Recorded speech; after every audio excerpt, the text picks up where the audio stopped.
as that.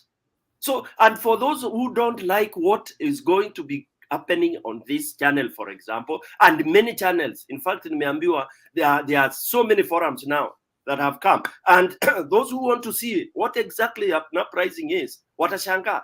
Kenya is a country of records. We are setting a record. No one will steal elections in Africa. We are setting a precedence because we are ready. People will die. Usidanganywe ati yo tuombe Mungu watu wasikufe. Watu watakufa. Ruto will kill people. Those who we will get to try and survive. Read Macbeth. You utaona hiyo nini. It is there. And this is not the first time things happen. It's not the first time people are resisting. Okay? If wame articulate, so you have the path. What are you asking for? We have level 1, 2, 3, 4, tutaenda mpaka level 99. And I'm telling you, is only ule mbaye ni kipofu, ambaye haoni, yule ambaye ana masikio kiziwi, labda ndiye hatasikia. So for those of us, or those of out there, you know, the doubting Thomases, let them have their patience. Wakule keki saa hii, hiyo walinyakua. Lastly, ndio ni pause kidogo mwingine akuje. It's not about the cost of life rising. Again, here we are losing it. We are not here to debate about the cost of living. Hapana, that is secondary, ndugu zangu. And panelists here, don't even use those points when you are discussing. Don't give reasons as a cost of living. Hakuna, it's not cost of living. It is stolen elections. It is mwizi amekuja kwako anajidai anaweza kukupatia chakula. So you can't debate about food when it's a thief that is anagawa chakula. I mean, let's not be that way. I think panelists here are very intelligent. Don't be driven into arguing and saying, oh, you know, when Uhuru was there, the cost of living was not a cost of living. Maybe ata baba kama baba angeingia for some time ingepanda. But the good thing is that he had some urgent mitigating factors. That is the intelligence of Baba. And the urgent mitigating factors, for example, what we should give people instead of saying cost of living is a family, those who are nini would get the 6,000 shillings. Let idiots ask you atatoa wapi, because mwizi ataki kusikia baba hiyo pesa yote wanaiba. Right now already they have taken out of the 50 billion. Walikuwa wanasema hustler fund. Where has it gone? The balance. They cheated us that they gave 15 billion to people or something like that. So what happened to 35 billion? I mean, let's not argue with fools, eh? Okay, so for us is number one, hii mbuzi ama huyu mwizi, hii haina ambayo imeingia kwenye boma ya mbuzi zetu ameanza kuua. There is no way you can compromise with the haina. Ati ngoja tungoje hiyo haina haitaua mbuzi kesho. No. Kutoa nyundo. Let me finish, Mato. We are 4 of us here, and I know you. Okay. No, I just wanted to tell you. That your math, we did. I did it today. Yeah. It's actually 19.57% of what the budget that they had given that has gone to the Hustlers Fund that has actually been disbanded. 19.57. Now. Those are the facts we are supposed to tell. Although these fools of UDA, even if you tell them that, Mato, yani watakusumbua hapa ni kama kitu. Sisi kwa kikwetu, I come from Mbere, very small tribe, but we don't entertain fools. Kabisa, we have no democracy with fools. And that's why sometimes people find me a bit whatever. We have no time. Ukizaa mtoto awe ni mjinga, unamwambia wewe hii ujinga yako utatafuta familia nyingine. That's how we do it. We have no tolerance to fools, to thieves, to murderers. Hakuna. That's why you will not go to jail. I mean, go to committee and count for me how many Mberes you'll find there. We deal with them before they even start stealing. Tuna deal na wewe kwa village kabla ukue mwizi sugu. We you know, culturally, we distaste you. We make it so hard for you to survive in that village if you are a thief. Because we see, mtoto mwizi tunamuona, ameleta raba si yake home, unamuuliza daddy, hii raba umetoa wapi? Ati nilipewa present na Jimmy. Jimmy anakupatia present, ana pesa wapi ya kununua? Babake alijua. We put pressure on you. You grow knowing that you cannot steal. Of course, Lazima kuwe kuna wale wanastray hapa na pale, but you have no space. We have no softer language for a rapist. That's how we have been brought up. We have no softer language for somebody who has a goat in his compound that does not belong to him. We have no language for saying ninaenda ati kupiga jirani yangu nichukue ng'ombe zake ndio niende nikaoe so that I'm a hero. We don't have that in our culture. And most African cultures don't have that.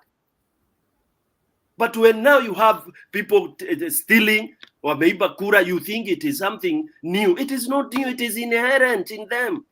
And that's why you hear people talking with all that, you know, na majeuri nyingi. Unajua, you know, one thing I tell people, you cannot lie to yourself. You can't. Ruto knows what he did. But because he is a fool, na culture yake ni ya wizi, that's why he is able to stand in a church. This guy should not be in any of these churches. In fact, church Ruto ameenda wa Kenya wasiende.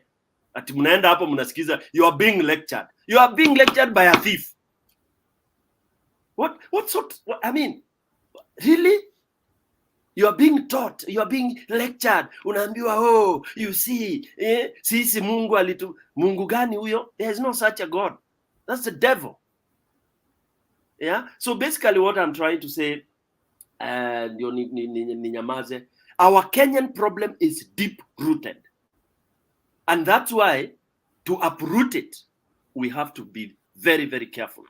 And that is what, none of these Kenyans have the brain of Baba. I can bet that. Hakuna mtu ana brain kama ya Baba. Nobody. Politically, scientifically, hakuna. None of those people. Wacha ati Kamchieth kanaongea hapo kuhusu.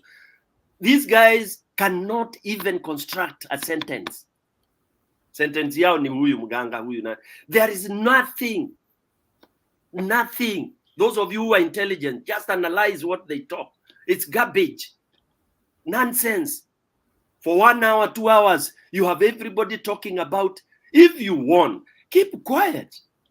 If you think those who are complaining are fools, just let them complain. Don't argue with the fools, Bwana Ruto. Achana sisi wajinga tuendelee kuongea hivi. Alafu ndio utajua ujui. Why are you justifying? Kama ulishinda vizuri, unaambia wa Kenya nini? Si wanajua ulishinda. I mean, if I'm wrong, I would like even parliaments to tell me. If you really know, Stone PK najua nilipiga Kenyan with love squarely. Nikapiga Assemble squarely kwa competition. See, I just walk proudly. Mimi nafanya kazi bila hata kushughulika. Very proudly. Samani tulikuwa hivi. You know, when we were getting our wives and, you know, teenagers, all of you know that. You must have passed through here. Dem moja ilikuwa na watu wengi sana wanamhunt. Lakini wewe ulikuwa unachora kivyako. Alafu ukiemerge the winner, hata unaenda ukipiga binja, unajua nishawa hiyo dem. Kabisa unaona akina Mato akimandika huko akimendea, unajua kwisha. Kidogo anasikia harusi imeanaunziwa. You don't go shouting in the village in the state ati mtajua mjui huyu dem ni wangu. Nini. Oh, kuna kitu kama hiyo. Una act smoothly. So if Ruto thinks he wants well, he could be quiet, delivering services to the people. And forget about sisi wendazimu. Sisi wendazimu ni sawa. Sisi who think we are lamenting of something that never, was wherever, then achane na sisi. Alafu tujue, tuone kule tutaenda. But he knows the truth. And the truth, the worst of the things you can do on earth is to deny the truth. You will deny, but the day it comes out, you will be so embarrassed, you will have no face. Unfortunately, this one has come out, and the consequences are so bad because it will be historical. Baba amesema leo, it will be historical. It will be a turning point, not only for Kenya, but for Africa. Unless mtu ni mjinga ndiye atachika hiyo statement. It will be epic. And it's gonna happen. It's gonna happen, and people are bracing for it. It's gonna happen, and it's gonna happen very soon. Mato, let me pause there. Nimeongea sana because nilisikia mumepakishwa matope hapa sana. You know the pig pulled you into the sty. Huko, ikawavuruta huko nini. those kind of people, don't entertain them. Ndege isha Mato, ukisharuka ndege ikisharuka pilot. Bro, kuna mali nilikuwa namvuta lakini mkaribu. Unajua kuna watu wako impatient. Kuna mali nilikuwa namvuta, nyinyi hamkuelewa mali nilikuwa namvuta. Nilikuwa nakuja kumweka kwa pigsty mwenyewe. Wachana na yeye. Nilikuwa namvuta mahali. Nyinyi ndio hamkuelewa ile kitu nilikuwa nikifanya, lakini you know that's fine. One thing I understand about public conversation is that people might not understand what is in your mind. Kuna mali nilikuwa namleta na nilikuwa namvuta hivi, alikuwa nakuja kujiingiza mwenyewe. Kuna kitu nilikuwa nikifanya tu, imekuja ikakuwa demystified, but who cares about that anyways? The end of the day is that our country moves on to where we need to go, and we hear from people like you, Stone PK, and we hear from people who can actually talk. But kuna mahali nilikuwa namleta, nyinyi ndio mmechoma. Nilikuwa namleta mahali tu, nilikuwa nataka mwenyewe ajiingize kwa hiyo shimo. Lakini mukachoma kabisa bwana. Nyinyi haki na nyinyi pia. Hata hamna huruma. Mimi nilikuwa nataka kuleta kijana ajiingize kwa shimo mwenyewe. Anyway, it's okay. Hiyo ni story imepitwa na wakati. Asembo, tuambie story. Stone PK and Kenya with Love. What I want to really appreciate Baba for is separating these things that we've been mixing during election, the tribalism aspect of it and the thugs creating it during election. It took him time. Maybe he was studying this thing. Maybe the time they were discussing with the Uhuru, what are these things that are causing this hatred in our tribes? And this time, to my understanding, I feel he did unlock it. Separating the tribes, because people voted, and you're allowed to vote the way you want to vote, Mato. There's a way you're allowed, even Son PK is allowed to vote the way he wants to vote. But because of that situation of our tribes being put in it to cover up the evils that are done, we were fighting, because at that moment, akisema nimeibiwa, Mato, you'll be annoyed checking on how many times you've spent your resources, maybe facilitating people to go out, maybe taking out guys, putting up banners, trying to campaign for Baba and trying to make sure that you guys get the turnout. And again, you have the numbers. Then they take it and say this Kabila, watakuwa naongoza. That time, people act with emotion. And that's, I think, what Baba really worked on with the group that was advising him probably to not to act immediately, but to let everybody settle so that we can understand what's the problem. And that this time it had been unlocked, and everybody who voted, regardless how you voted, you now understand what is the reason why this type of group is annoyed. So me, I voted for this group. I have no problem.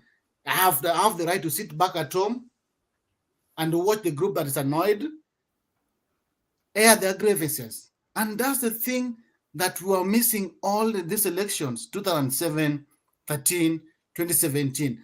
We say it immediately, then we are up and out, beating one another, not knowing the reason why we are doing that. And this time, it took Baba time to understand, for my people to understand what I'm doing, this must settle first. Everybody must come to understanding that this is why we are taking this direction. And it was a fix for Ruto. He didn't understand why Luo Nyanza welcomed him the way he was welcomed, and his team, and they were like, kumbe nyinyi sio watu wa kurusha mawe. And it was a statement also to the international bodies that were giving advisories, don't go to this region, because they thought Ruto will be attacked because these are the people who are really hurting. But the statement was out very clear that it's not only Luos who are hurting. It is entire Kenya that is hurting. All the way from central to eastern, to coast, to Rift Valley, part of it. So this is a thing that they didn't understand why this old man was quiet. Now when you are coming for you now, it's not Wajaruo wale wakurusha mawe is coming for you. It's entire Kenya that is coming for you. And it must be cleaned so that the next generation that will go in that place, you want to be president, you don't have to buy Mato to make you, to print for you documents so that you can be graded in. You don't have to talk to Son PK to provide for you international bodies to count for you and send their information. You go in that office, I defeat you, you say, hey, hapo mmenyorosha, wacha niongoje ile ingine roho safi. Na siangalii Stone Piketty, huyu ni Mkikuyu alipigia yule, hapana. Huyu like Americans, and they have the Democrats and Republicans. So after voting, they go back into their business, and that's what has been happening right now in Kenya. After kupiga kura, si kila mtu aliingia kwa biashara yake. So that was the thing that Baba needed to solve. And even if we want to be in the next election, we'll never again look at a tribe voting for their person in a negative way, but looking at that person like voting according to how he feels he's supposed to vote. And that's a statement that so many will take time to understand, because we were working on emotions and attacking other tribes with emotions, not understanding why we are attacking them. And the time the leaders were taking this advantage, ile kabila inatunyang'anya, because we were covering that. And that one right now, trust you me, kesho uende uambie Mkikuyu ati Jaluo ndako anakunyang'anya serikali, atakuuliza serikali gani nanyang'anywa, na hiyo serikali pia mimi nilipigia. So that is a thing that me today I got and I learned from Baba. And the rest, the ones who are affected, amesema mambo bado, meaning the type of information this old man is having. If Hamruto, they were talking about they don't want handshake, and Baba also told them he's never interested in handshake. If right now they're supposed to start looking for any other country for seeking asylum, because we are coming. We are coming, and they wanted Baba to be there. They dared Baba to come, and it's not Baba coming. It's the local Mamamboga that they lied to. It's the border person that they lied to. Those are the people coming, and when they're coming for you, you better buy more guns. You better recruit so many soldiers right now. But those soldiers also, they'll be sent to kill their own brothers, and they'll turn against it. And they'll turn against that order, and they'll come for you. So that's what I can say for now. We are no longer going to fight along the tribes, but we must clean the injustice that has been done with this body called IEBC that keep on creating this tension in the country, and our leaders taking advantage of it, making it tribal. That is done today. Baba locked that. So me, I'm sitting ready to attack a fool, not to attack a Kikuyu or to attack a Luo. I'm sitting ready to attack a fool. That's what I can say for now. So for me, what I'll say is that sometimes I've tried to follow the well, I have been in the politics and I've followed the politics since I was a kid. And the thing is that sometimes also you have to also play smart with the politics. And I think that's what RAILA has really learned how to. And also some Kenyans have learned how to. What RAILA is doing right now, it's not about politics. It's about our country. If you sat down with RAILA, he will tell you he doesn't care if he becomes the president or doesn't. It's more of Kenya than of RAILA. And that's the thing that I say, that even at times, it's time, yes, to be heard. Like when I say hard, I say H-A-D. No, H-A-R-D. Hard. Like hard. To be hard on people and not play games with our country and our people. And that is what RAILA is also doing right now. But also when you're doing it, you have to be very careful in how you're doing it. Yes, we are due for a revolution. And I know it's coming and it's going to come. If something doesn't change, this is the last time that an election like that will ever be held again in Kenya. I know that for a fact. This is it. This is a revolution. Unless someone decides somewhere decides, and I know what I'm talking about. I've been saying it here for the people that know me here. I've been saying it here since before. This is it. That's why you can see Ruto looking right and left and not talking with ile kiburi alikuwa nayo. Talking ni kama anaangalia ile side na hakuna watu wako huko and everything because he knows kimeumana. This is it. Even one man that unfortunately, I will say it here, Stone, I will say, your man, Muigai, Kenyatta, anakaa ni kama amenyamaza. He is not quiet. He is on it. How easy to do wanaisha sa. He is done. This is the time that Kenya has ever been so united that when you go to Azimio, you can count all the tribes of Kenya. I want you to count me the tribes in Azimio, I mean in KKA. You won't get to 5. And I'm challenging everybody that is listening to us. I mean, there's at least almost 300 people listening to us. You won't get to 20 tribes or even 10. But when you go to Azimio, you will get all the tribes. Even the ones that have never even supported each other. Why is that? Because there comes a time that the country wants to be united. And also there's the Africa aspect of it. And people are tired of fighting.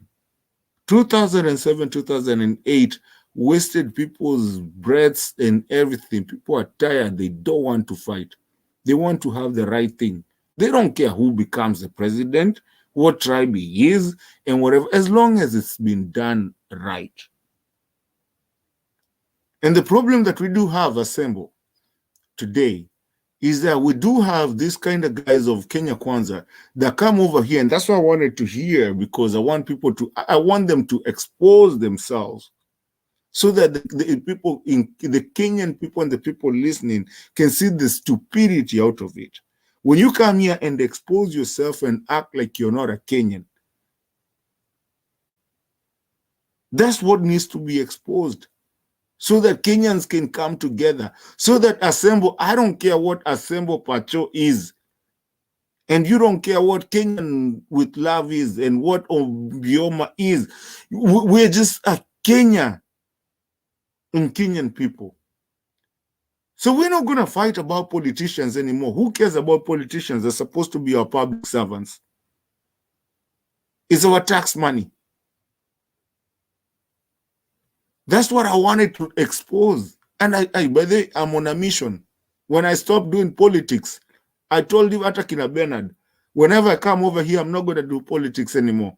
I'm going to talk our country and I'm going to expose. Because when you hear somebody like that talking like that, you let him talk so much so that he exposes the stupidity. And I'm so sorry on national TV to say that, and I apologize. But I don't know which is another word. I think the stupidity is the only word I can find.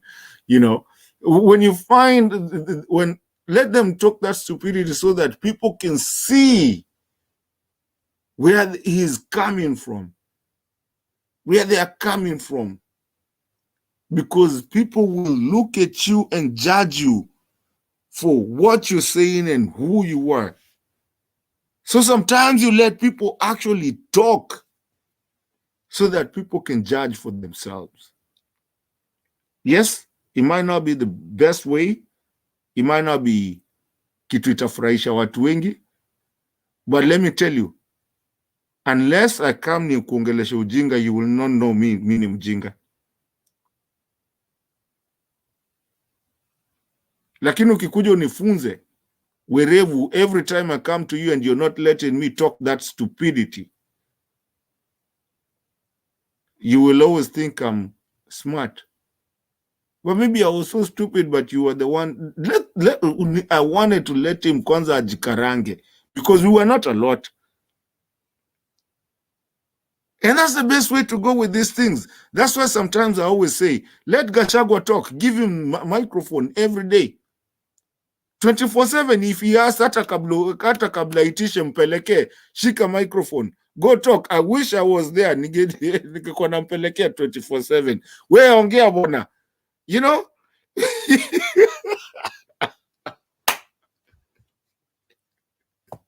Because Assemble, when you come here, people respect you by what you say and how you talk and the things and how you converse and how you actually articulate your things and how you think. Now, when you find somebody that is on the other side and you're trying to protect, oh, tupa huyo nje. Okay. Tunaweza mtupa. Lakini tuko na shida, kwa nini hatuelewi wale watu?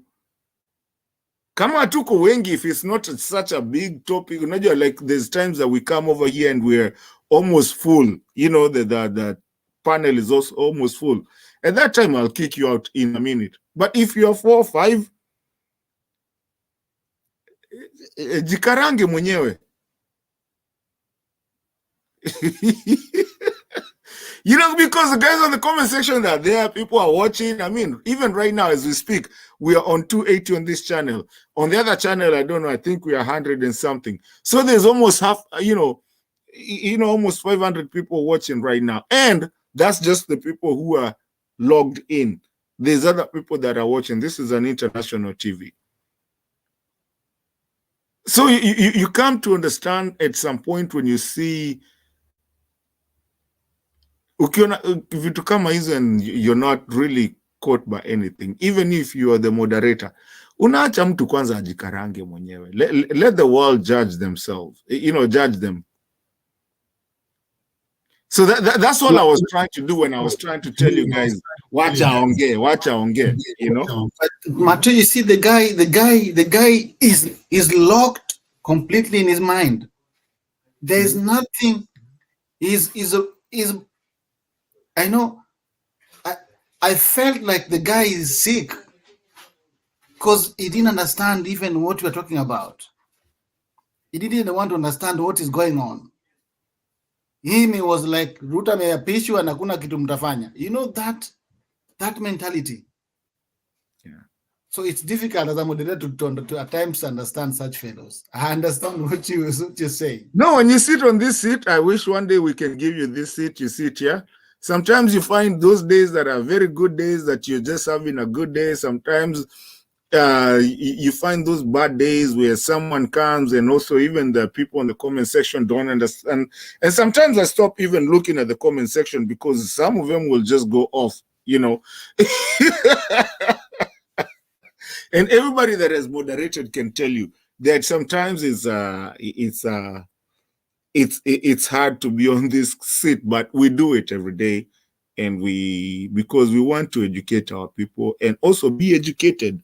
Even as moderators, we get educated. I'm not any special. You know, you guys come here and educate me a lot, and every day, that's why I always admire the people who are in the comment section. Guys, I think I'm gonna have at least just another 30. The guy is asking to come back. I don't know. I'm gonna put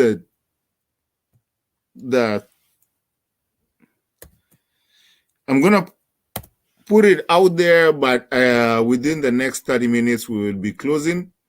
So Nani, if you want to come back, or anybody that wants to come and close with us, it'll be closing time here in about 20 minutes.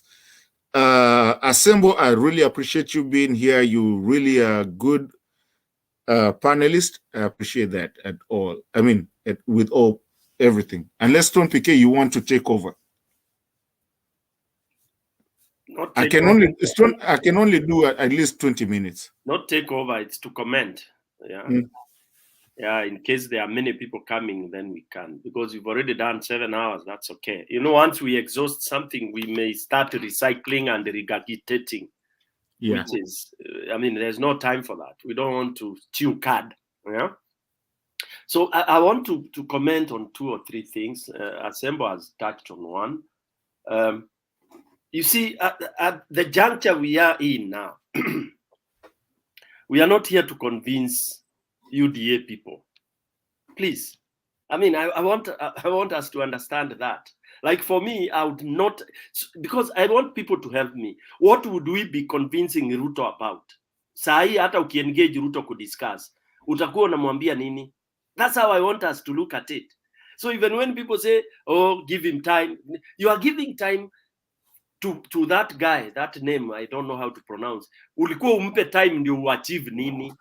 You know, intelligent people, you have an objective, okay? Because what's the objective now of this discussion? What is the objective of Raila and the people when they go for a meeting at Kamukunji? It is well laid there. This guy stole our elections. You don't expect Ruto akuje Kamukunji aseme yenyewe poleni sana niliiba. Not Ruto. Maybe somebody else can. But we know huyu ni mwizi sugu. So mwizi sugu, we are only strategizing vile tutamtimua. And that was the discussion, even at Kamukunji. Unajua naambia Wakenya, we have really deteriorated. And that's why I said our problem is very deep-rooted. We've gone to school, but umeelezwa siku hizi. In fact, I don't want to point fingers. We've generated idiots out of those classrooms. Very many of them, big percentage. People who can't even reason. Wamanama degree. I'm quoting what I read in papers and what I've read in some assessment. We have a whole chunk of people who have degrees, masters, PhDs, doctors. I think that document was there a week ago or a few days ago, saying, and we should accept, Pole kama we ni victim, you went through a system, you didn't design it, but you realize what you have come up with, huwezi kuanza kuregret, you went through the system, but it is accepted and imekubalika. Kenyan education system degenerated into a system that has produced very interesting human beings. Yes, and the consequences of such things are not seen immediately. They are gradual. You have people sitting in a panel, they can't answer simple questions. That tells you it is intellectual. Hata yani ni intellectual, which is a very sad thing. Ukizaa mtoto mjinga kubali.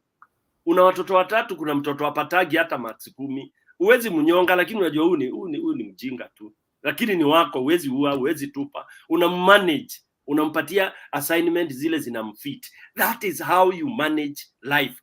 Kenya, we know we have goofed. Number one, with education. Badly, big time. That's why some people realize that and they send their kids elsewhere to go and, kind of get some, very, what do we call them? Remedial training and all that. Our education system goofed with Moi. This is a fact. When he introduced the 844 system, that was where we started dropping the ball. These are facts that people should out of all those countries in East Africa, how many have meddled with education like us?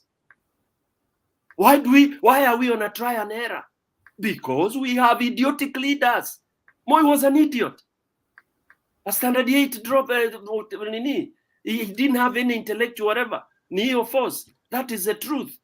Ati mwana siasa number 1. Stealing election. Yeah? We have never been allowed to elect intelligent leaders. Okay? We are given idiots because they have money. Then you start going there saying, like now you are told that Ruto is a doctor. Dr. Mavia Kuku. But you are saying, oh, respect that. Unfortunately, it's corruption of the highest university in the country, which tells you that university is also bogus now. It has lost their glory.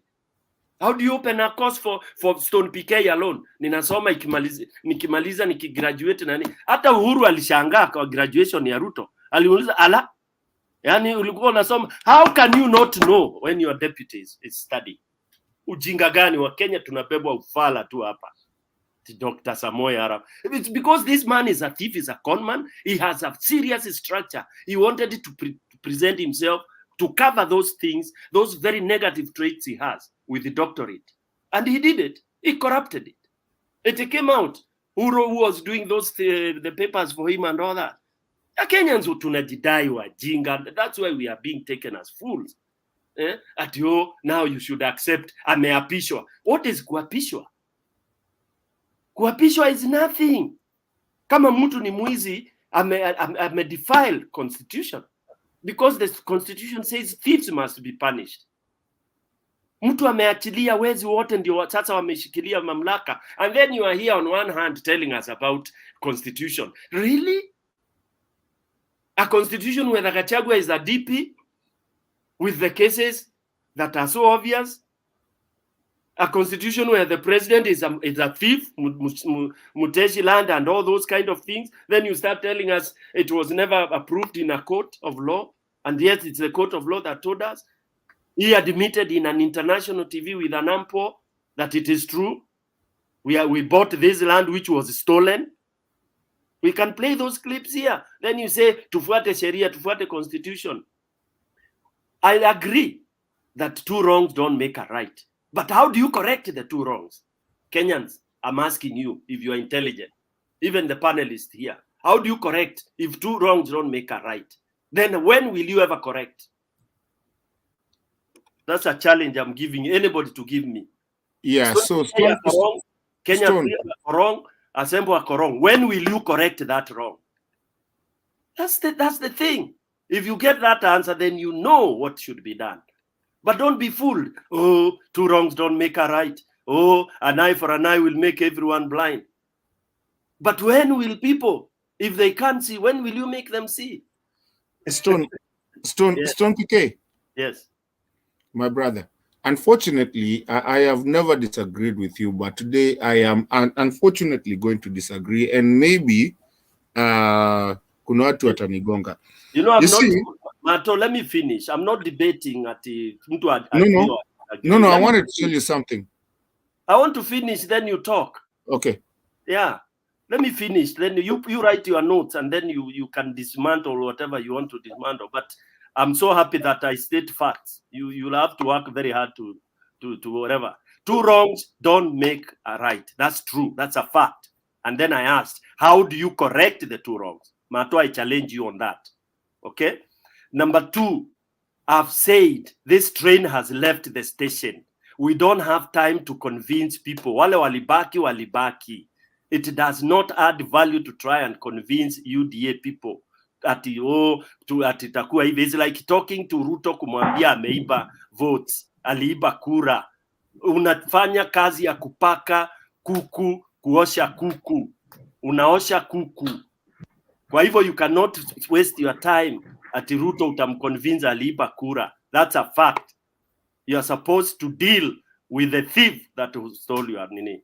Lastly, ndio Mato akuje aongee. I want to talk about, I mean, it's a quick one, that I really appreciate what Baba said.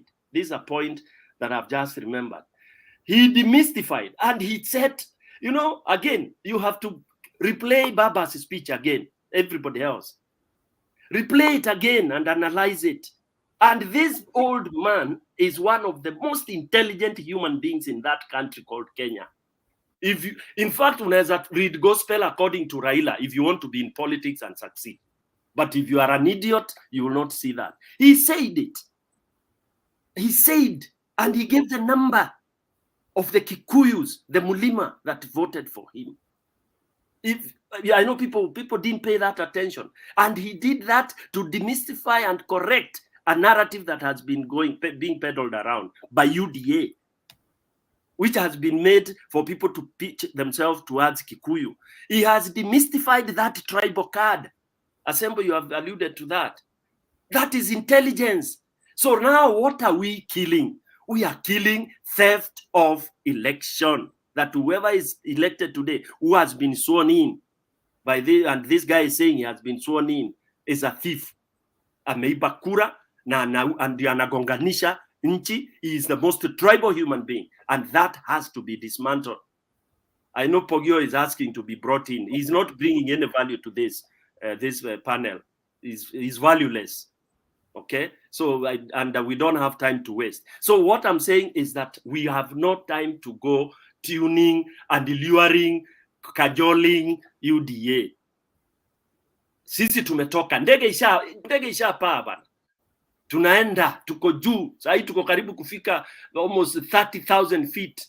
Kama ulibaki JFK ama ulibaki Nairobi, wewe jua sasa wewe labda utafute ingine na hiyo utaipata, juu ishaenda. Hii ya revolution ishang'oa nanga. Unaweza ibatiza. People, they are scared by that word revolution, but that's what it is. You may call it anything else. And then we don't even now care about constitution because we have a thief as a president who has violated the constitution. And that's why I'm asking you, two wrongs don't make a right. How do you correct them? Mato, back to you. No, you're very right. But I agree with you with everything that you're saying. Two wrongs don't make no right. You know, it will never happen. That does not happen. Now, here comes my thing. You know, when we talk about the citizenry of our country, the citizenry of a country is composed of many people. Just about, and Stone Piquet, I want to take you back what we call, you know, a journey back when we started doing this thing. I mean, last year and everything. Remember that at a time when people were telling me that, you know, Kalonzo will never be in Azimio, and they were talking all the nonsense about Kalonzo. Many of us, our friends here, and all that. Today, you see that. Why am I bringing that up? It is that even today, I have a lot of people that I talk to. And these guys, they tell me, I was in UDA, but I'm done. I want to join the rest of the Kenyans. People who are very dear to me, because they know my political stand and they know my political, you know, how I do my things. And the person that I am, and even how I landed into this channel. So, and there's people who have changed their minds. And Mami, you're here. You will tell us. Just about a month ago, we were here saying Central walitucheza. But now it's coming out that Central hakutucheza. Actually, they gave us a lot of votes. What I'm trying to say, what I'm trying to be very careful on while we talk here, when we become too radical, we even throw people who even were on the UDA side and have realized that this is not something they need to follow. We throw them out because we come out too hard. Yes, that's how we need to come out, because we need our country where it needs to be, and we're doing it for them, us, and everyone. We are Tubagui. But okay, but also it can be very hard.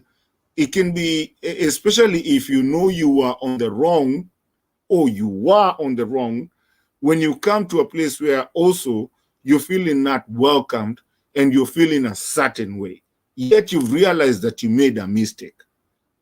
And that is where I'm trying to be moderate a little bit, not moderation of the channel, but just be moderate of myself and my, you know, how I come. Of course, hey, revolution, leo, na hatutaki ujinga, na hatutaki story ya kina Gachagua.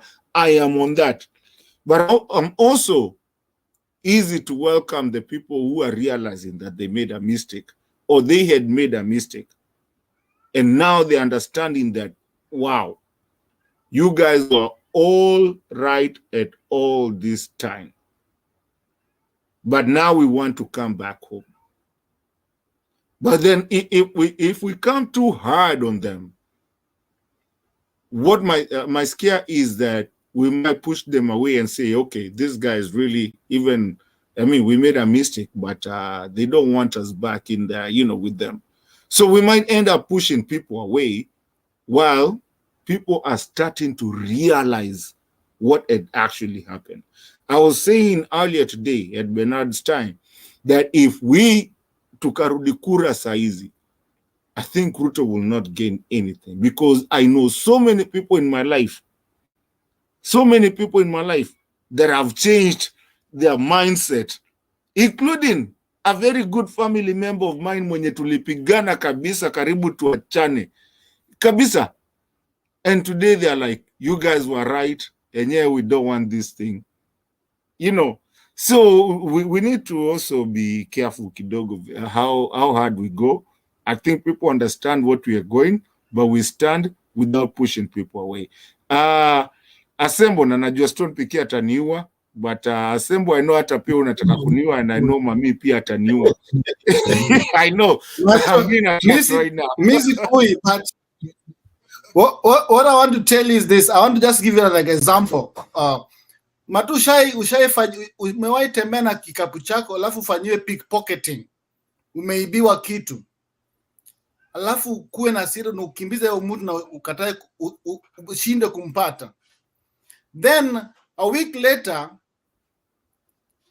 upate pickpocket ameshikwa anapigwa, ila siri yenye ulikuwa nayo yule mwingine utaingia kwa huyu bila kufikiria ni wewe hujaibiwa. You understand? So the guys who on the other side were conned, they were blackmailed, they were brainwashed, and they ended up having empty promises. So wewe mwenye ulikuwa kwa a good side, when ulijua uzuri wa Azimio, you'll be shocked how the ones who were brainwashed gonna push this thing. Wewe mwenye utakuwa unasema nani pole most. Because those are the ones who are now more and more hurting than the ones who are not on that side. So with the revolution, ikianzanga kunanga kumoderate until the person is out, then everybody comes back to their senses. So matusi kwa na wasiwasi watakuwa na watasonga. Hii imetoka kila mtu, hata wewe unachapwa na ulikuwa ndani yake. That's what's happening in the revolution. It does haikunanga katikati. Ikingoa nanga imengoa. No, mimi niko huko, mimi niko ndani kabisa. Ni ile tu nilikuwa naletaka kitu tu ile kuchokoza tu, nikachokoza kidogo nione mali mko, lakini but I think also we need to bring the people that have realized walifanya makosa. Kama mtu alifanya makosa, sasa I have so many people calling me asking me, enye mulikuwa mnajuaje kitu? And now, are you going to leave those guys out of it? Yes, and they're willing for the revolution. I'm telling you, people have changed their minds. I have people calling me. I have talking to people. You were here, kama ulikuwa hapa weekend when we were talking with Gaucho. Today we were on the phone. Guys have changed their minds. Central wame change. Rift Valley wame change. I have even, I've told you, family members that have changed. They're willing to go on this revolution with us. But then when we come too hard on them, they feel unwelcome. So zingine unaacha mtu kwanza, okay, they feel like now we are becoming too much. Unajua? So I'm saying we don't stop where we don't move on to the other side. Stone na kuona. We don't stop and say that, okay, to me relent, we are soft or whatever. I'm not soft with anyone. Man, Ruto, I would have said so many things right now that I couldn't say, that I could tell you on private, not on public channel like this. Kuna zile majina ningesema. Kuna vitu mob ningesema. And I'm on the revolution side. I'm even following it. And I'm on top of it so bad that you don't even understand. But again, I'm also starting to understand that these people who have already, these 3 months, they've realized that they made a difference. And we need to embrace them and bring them and say, yes, you made a mistake. Come, let's work together. That's all I'm saying. Stone PK, I've seen your hand. I'm so sorry. I know today I'm defending myself. Mumenieka kwa kichinjio leo. Mato, time in a run. We've understood you, but let me give 2-3 points, and then because we have new people that have come. Mato, we are on war. You can't lead the war, Mato. You can't be a general. This I'm telling you as a big pro. Uwezi tanguka wewe. This is war. It's not love making. Kuna hapa hii ni vita, Mato. I know you are so kind. Unaendanga mbele step 10 unarudi 20 nyuma. You know, apologizing. You are so please, Mato. Wewe sasa fuata. Just follow us. You see, let me tell you. Hii ni vita. Only that you didn't see vita pale Kamukunji. Wewe acha kuniharibia CV Satan. CV yako iko hivyo. Una apologize too much. You see, those who want to join will join. This is how it's done in war. Unaenda mtu akisarenda, si ameinua kitambaa cheupe. Unamwambia kuja na you tie him bado ako tied. Munaenda naye kilomita kama 20. As there are those generals, there are those who are interrogating to see whether it's true this guy has surrendered before he's even given a gun. Stone. Wanawekwa front battalion, wanawekwa mbele. Yes, wanawekwa mbele ndio kama umedefect upigwe kwanza. Mato, that is war. This is the art of war. As of now, if UDA wants to join and be in the front. That's why yesterday in the show I said we want to see them in front there, pale mbele ya baba wakishout, and they were there. I know some of them, just like you are saying. I know a whole lot. Hiyo hasla wenyewe ndio walikuwa hapo mbele. I was making a joke, wakuja wamevaa t-shirt za yellow, because that is where Kenya is. And for us, we have no time. Ukiinua kitambaa cheupe, we join, we go front line. Tutimue huyu mwizi. Number 2, ndio nitoke hawa Jeremani na nani wamekuja. Number 2, we are not going for any election, Mato. Don't mislead people. And I heard also people who are here earlier in the panel saying that tutaenda election ingine. How? We can't be this foolish. We are not stupid. You are going for election for what? Because you tied? Mulitai Naruto? That's why you are going for repeat? Hey guys, Kenyans wajinga ni wachache, ama kama ni wengi kuna werevu wengi. We can't. In fact, tukaambiwa tuende elections, we will not vote. Period. And Baba said it today. So I don't know what people are debating here, thinking that we can go for another election. Baba said there is no election. There is no handshake. Mwizi tumemshika. Kama hivyo Asembo Dani amesema, huyu mwizi alipickpocket ndio huyu amelala hapa chini. We are deciding whether tutaweka tairi ama tutasamehe, na tukisamehe tutamweka wapi mahali hawezi kufanya ujinga. That is what we are contemplating now. We caught the thief. Sasa unashika mwizi alafu unaanza kumwambia let's do a rerun. My good God. Really? Back to you. All right, thank you, Stone PK. I'm not talking about Kinaruto. I'm just talking about the supporters of, the UDA guys that used to be there, and the guys that have really realized that it wasn't real. I'm not talking about Kinaruto. I have no mercy. Let them join. I have no mercy. I have no mercy whatsoever with Kinaruto and the leaders, and actually the guys that I've always said over here that Central guys and Central. You need to understand you need to go find exactly, and maybe Baba can help you, and the guys that are coming up with the real data, that the guys that actually won, because you have a lot of leaders that never won actually in Central and are there pretending like they won. So anyway, we were closing, lakini I saw Mr. Guru there. Obviously, Mr. Guru has to come. I think Stone when Jeremani was also, I saw him out there. So I want to do a closing remark round. Everyone will have to do. Let's push until those new people in the need. Don't hurry. I'm here. I'm on standby. Okay. Thank you, my brother. So let's start with just start with the way the screen shows. Let's start with Mr. Guru, and then we'll go to Jeremani, then come to Kenya or Ombioma, and then we'll jump up to Asembo, go back to Stone PK. Na mimi sasa mushani chapa munataka kuniua leo, maybe kesho nitakuja nikiwa rejuvenated na nita change.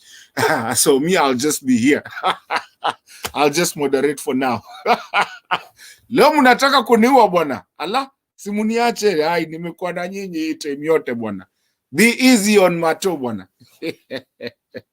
We love you guys anyway. Mr. Guru, hebu kwanza niokoe hapa. Stone anataka kuniua kabisa. Ningekuwa karibu naye angekuwa ashani gonga na kiatu. Mr. Guru, can I say one something? Guru, can I say something before you start, please?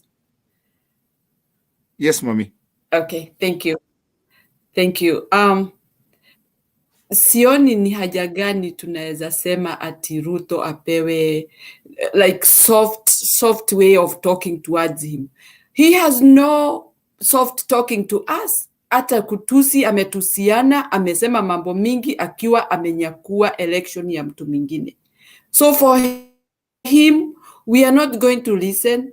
We are not even ready to negotiate with him.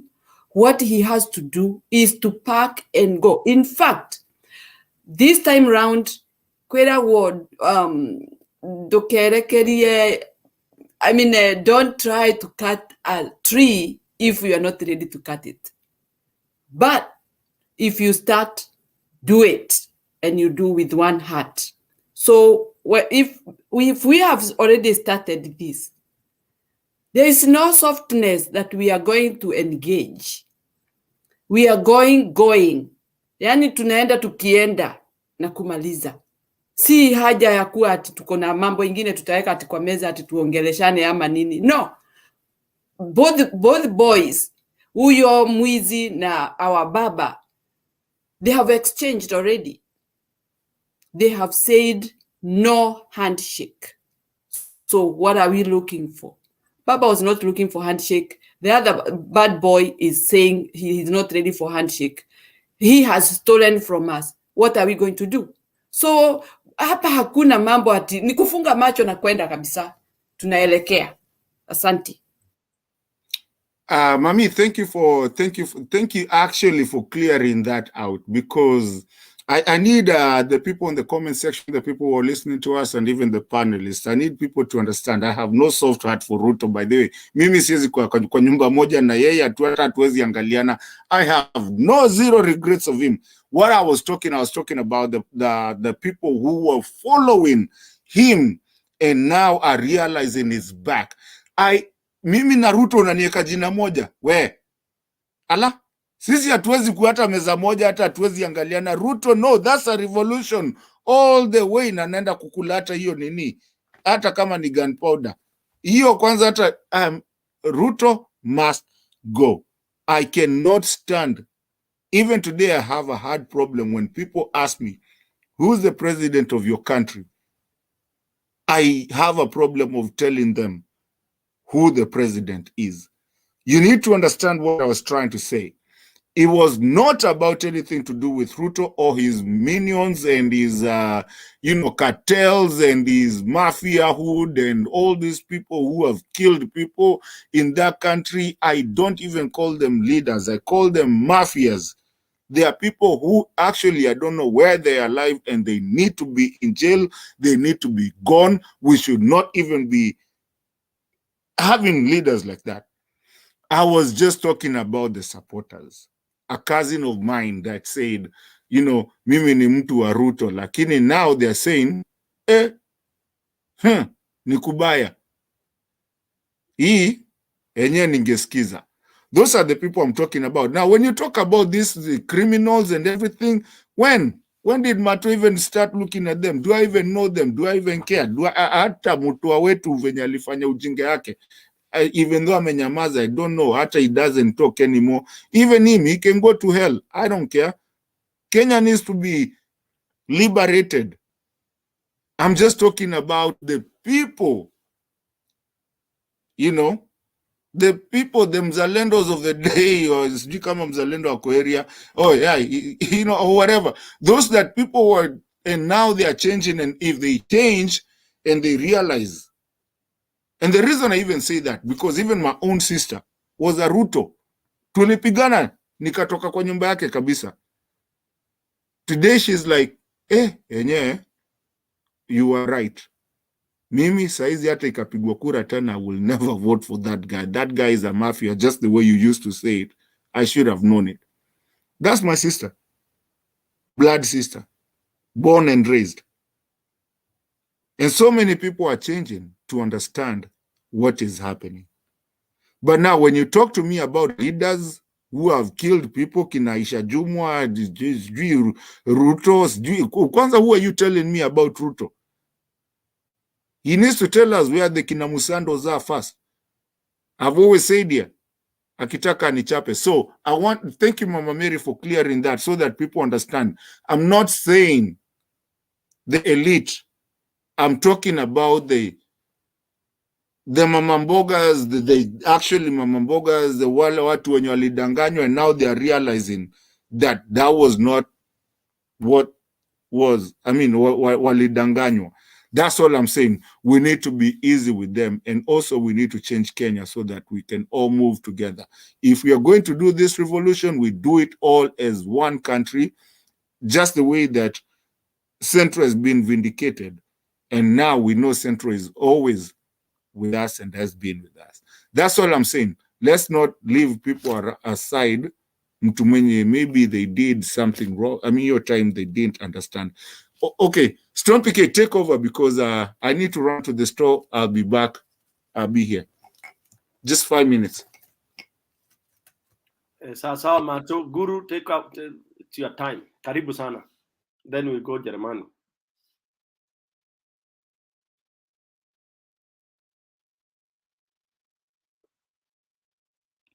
Unmute, Bwana Guru. Unmute your mic, Bwana Guru. Habari yenu? Nzuri kabisa. Stone PK. How are you? I'm very good, bro.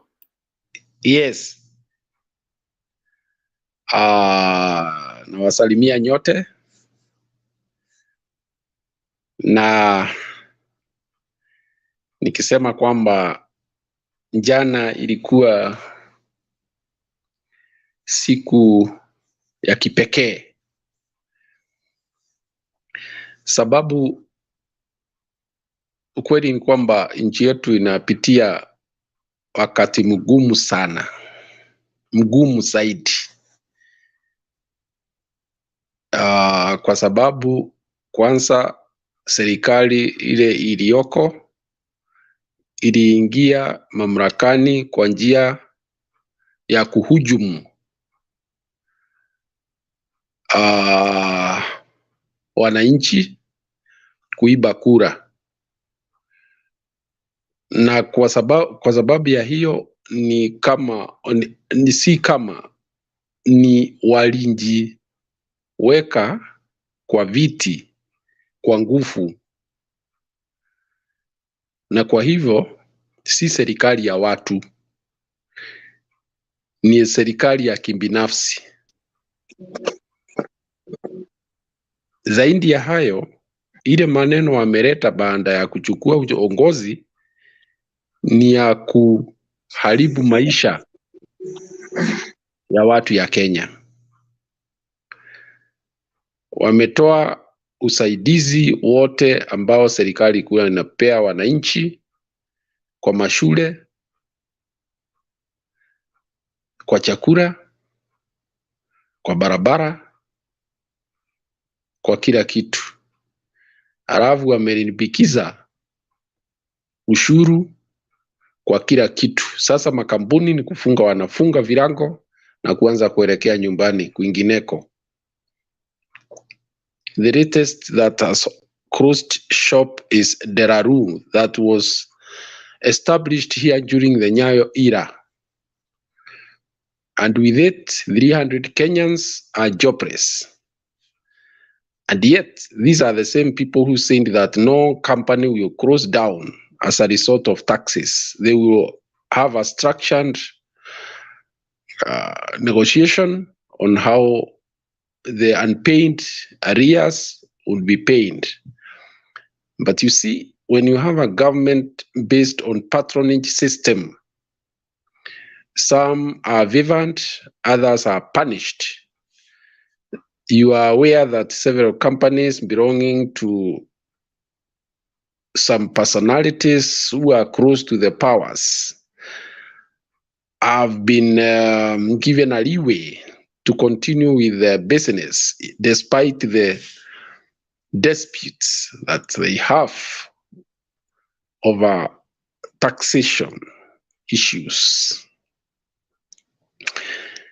Therefore, this is a government that is leading us down the garden path. If there are Kenyans here who still think that there will be anything better coming from this government, they are cheating themselves. It is what we call misplaced hopes, because all indicators show that things are moving south. Already, the experts have warned that this so-called fertilizer subsidy will have no implication on the food security issue, because agriculture is not just about fertilizer.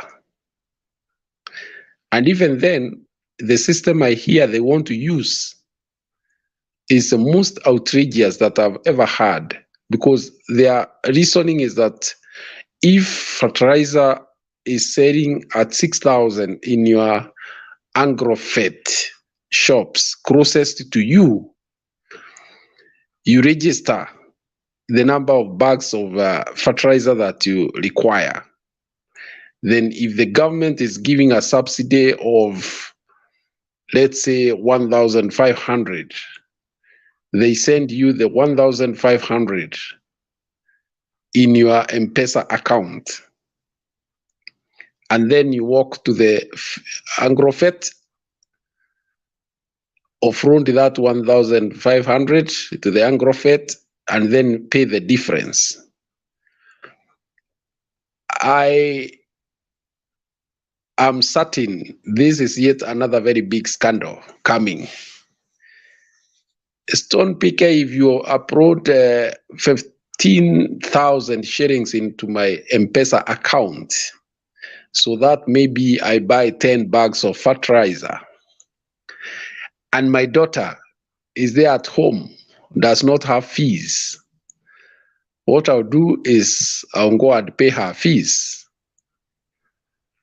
And then I'll try to sort out myself out in terms of planting maize. I may even decide to plant without that fertilizer. That is precisely what it is. So therefore, we are having a clueless, rudderless government that does not implement its projects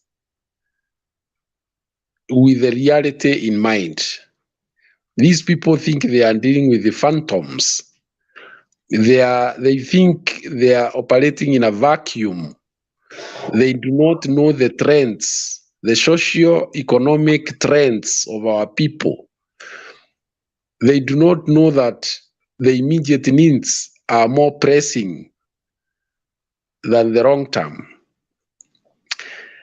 And therefore, that's why their projects are going to fail spectacularly, from the hustler fund to now the fertilizer subsidy.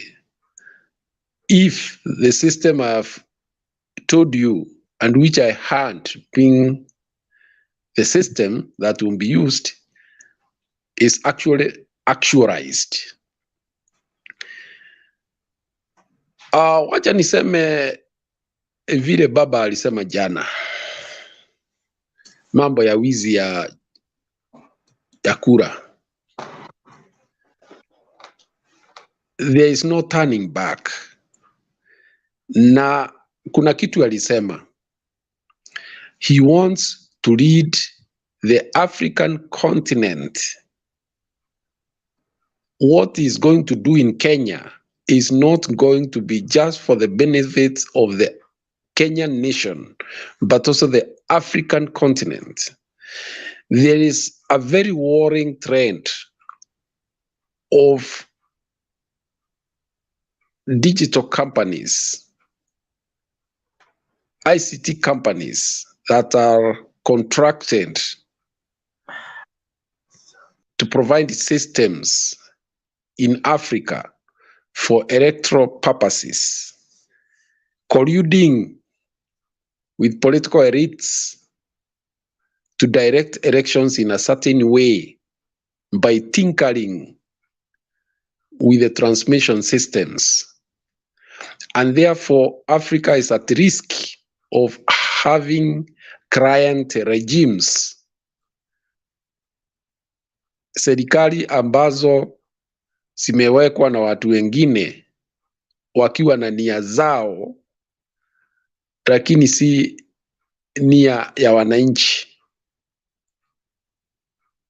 They are called client regimes. Na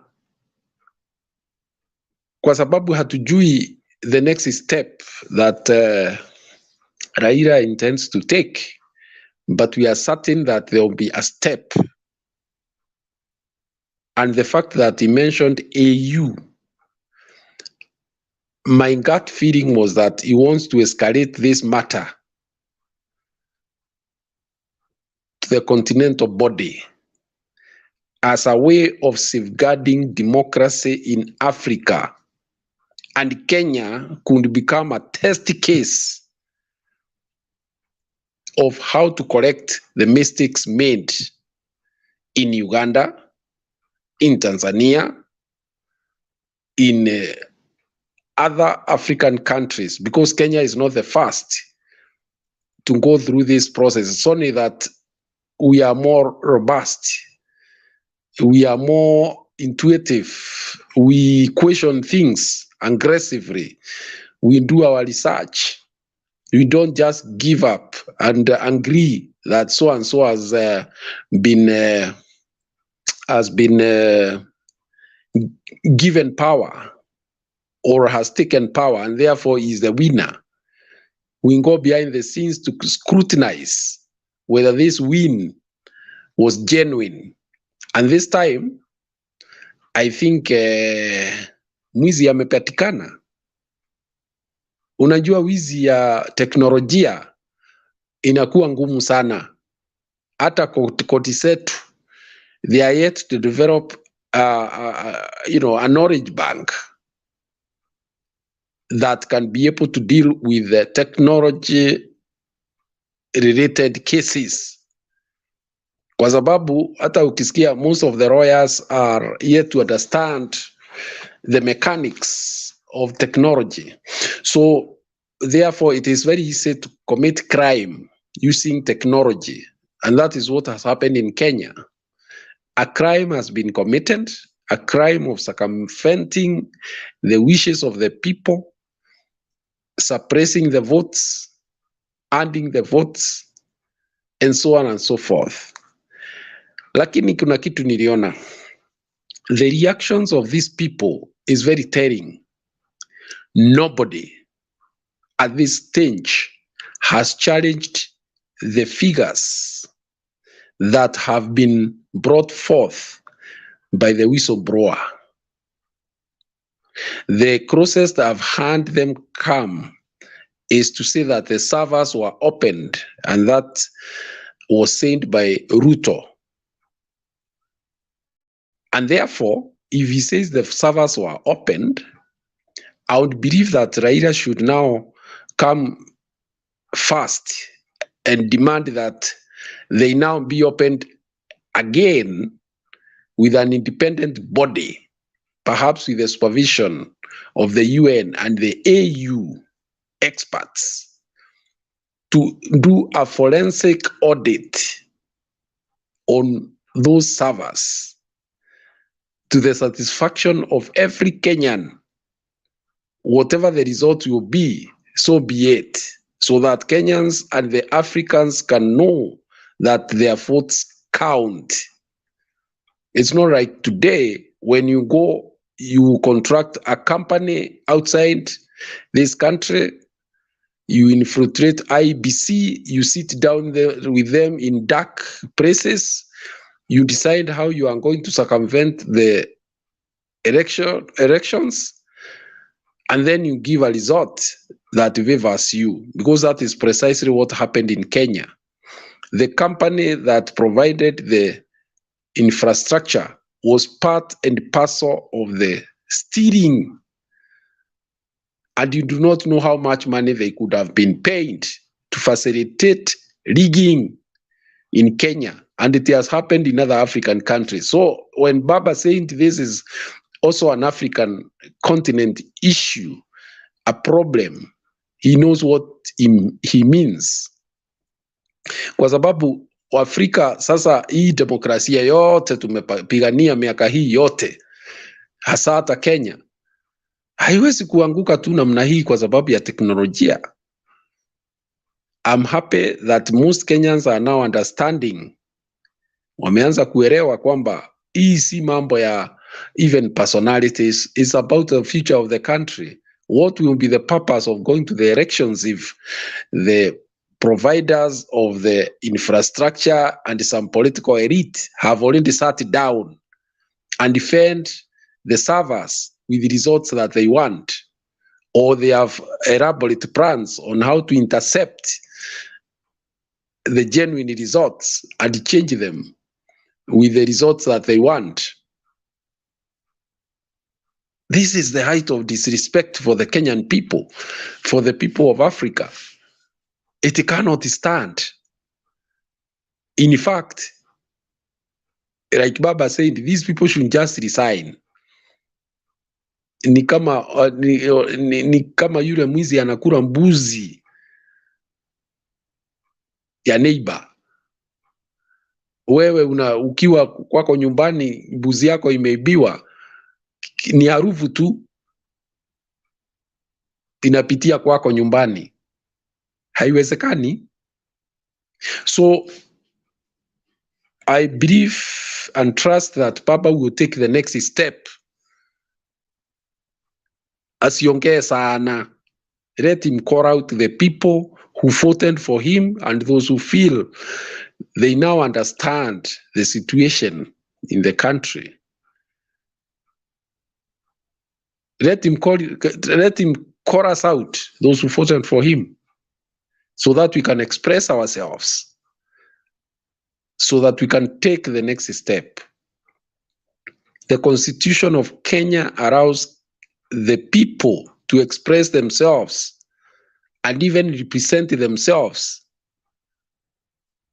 in situations that they see their so-called elected representatives are failing them. You can imagine, Stone PK, that it is now emerging. In fact, Baba had won in some parts of central Kenya. So this issue of trying to turn the people of Mount Kenya against other communities is the worst evil that anyone can do. You are aware that Gachagua himself today and the days past, he's been talking of how he is a Mau Mau. The coded message is that he wants to turn the political contestation that we have right now into a Kikuyu Luo affair. We know that. He just wants the Kikuyu to take the front line against, in defense of this government, and antagonize the Gema communities against other Kenyans. And I don't think it is going to work, because if people know how they voted, don't think that those people are foolish. Those people went to vote for Baba. They want to vote for him because they trusted that he could provide better leadership than the person who is sitting there. You cannot convert them at this time. They can't support. Because when you hear the utterances of Rigathi, is that you'd want to seem that it's a Kikuyu stroke Gema to take the front line in defense of the Ruto government. But I don't think it is going to work because, first of all, they have done nothing for the Gema community since they took over. Number two, you cannot change somebody who fought for Baba to defend the government now. It is not possible. But also, it's now very clear why in Central ni maombi tu, kule kwingine ni maendeleo. Ruto knows that the people of Central are not with him politically, but he used them to steal the elections, and is now panicky. That's why he's trying to reach out to the western part of the country, the Luyas particularly, the Kisi, and maybe he thinks some Ruos will also join him. This is a shaking government. It has no base except in Rift Valley. And that's a fact. It's actually a one-tribe government. And now they want to position the Kikuyu stroke Gema as the frontline defense of their illegitimate government.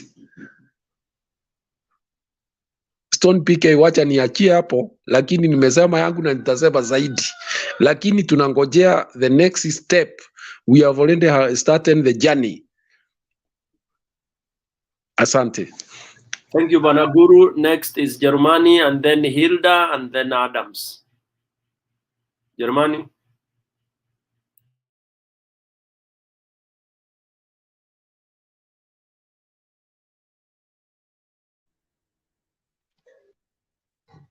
Thank you. Thank you, Bwana Strong PK. Just a second. See a able transmission.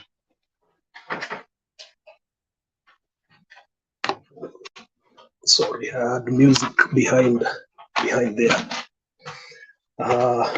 Strong PK, it's good to see you back, and I can see you back in very high gear. Much appreciated, and I must say I like the energy that you bring to the forum. Thank you very much.